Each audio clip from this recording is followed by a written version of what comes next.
Okay, we're back. I got that coupler fixed up.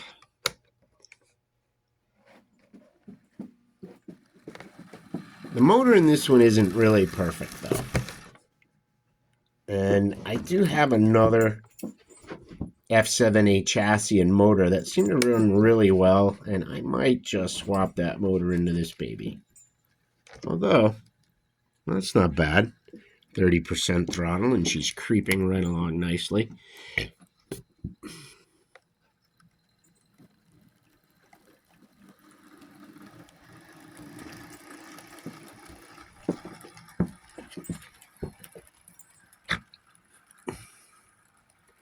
Well, like I say, this one's nothing all that special. It's just a typical F7A, but I had sold my first gen SD9, which was in Burlington markings, and I essentially replaced it with this as I was going from, Burlington to Pennsylvania. And, well, you can always trust an Athearn F7A to pull a load.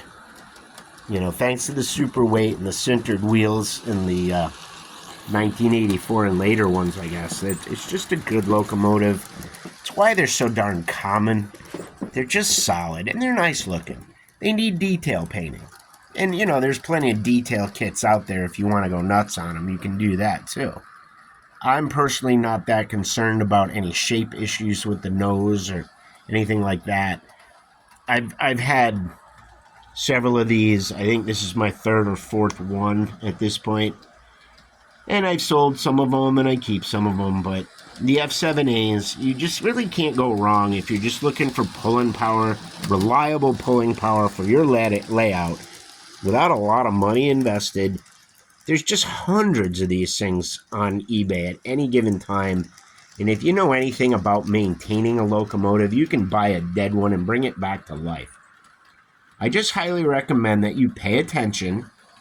You buy the ones with the plastic side frames on the trucks, because those are the ones with the gold motor.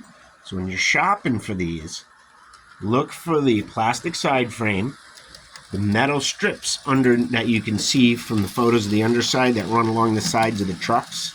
The earlier metal side trucks didn't have those. And look for those shiny brass flywheels.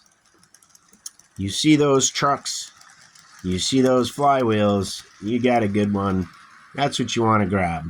But there's a lot of these out there that are from the 1950s. And from what I understand, when they're maintained properly, they actually run really well. I mean, these always were an upscale product. But I do like the gold motored ones, and I pretty much stick with those.